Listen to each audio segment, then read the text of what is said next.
வேதாரண்யத்தில் மணல் எடுக்க அனுமதி கோரி கவன ஈர்ப்பு ஆர்ப்பாட்டம். நாகை மாவட்டம் வேதாரண்யம் வட்டாட்சியர் அலுவலகம் முன்பு வேதாரண்யம் தாலுகாவைச் சேர்ந்த விவசாயிகள் பல ஆண்டுகளாக சவுடு மணலை பயன்படுத்தி வந்த நிலையில் சில ஆண்டுகளாக சவுடு மணலை எடுப்பதற்கு தமிழக அரசு தடை விதித்து உள்ளது. சவுடு மணலை வீடு கட்டுவதற்கான பணிகளுக்கும் கால்நடை கொட்டகையில் கொட்டுவதற்கும் உப்பள பாத்திகளை சரி செய்வதற்கும் இந்த சவுடு மணல் தேவைப்படுகிறது. மணலை தங்களது சொந்த நிலத்திலிருந்து சொந்த பயன்பாட்டிற்கு எடுப்பதற்கு தமிழக அரசு உடனடியாக அனுமதி வழங்க வேண்டும்.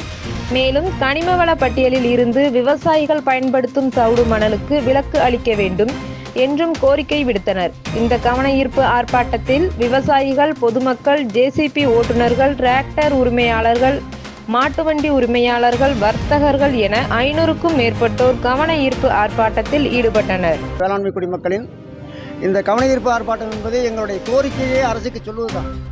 இது அரசோட கவனத்துக்கு சொல்லணும், முதலமைச்சரோட கவனத்துக்கு சொல்லணும், இது கனிம வளத்துடைய கவனத்துக்கு சொல்லணும், அனைத்து மாவட்ட நிர்வாகத்தோட கவனத்துக்கு சொல்லணும் தான். என்னன்னு கேட்டிங்கன்னா,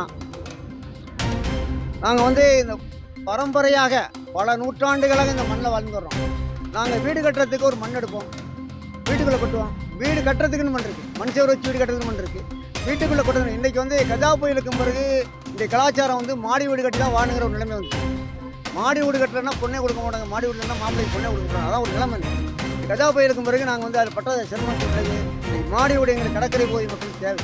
அப்போ அரசோட தொகுப்பு வீடு எங்கள் சொந்த வீடு கட்டக்குள்ள அந்த வீட்டுக்கு மண்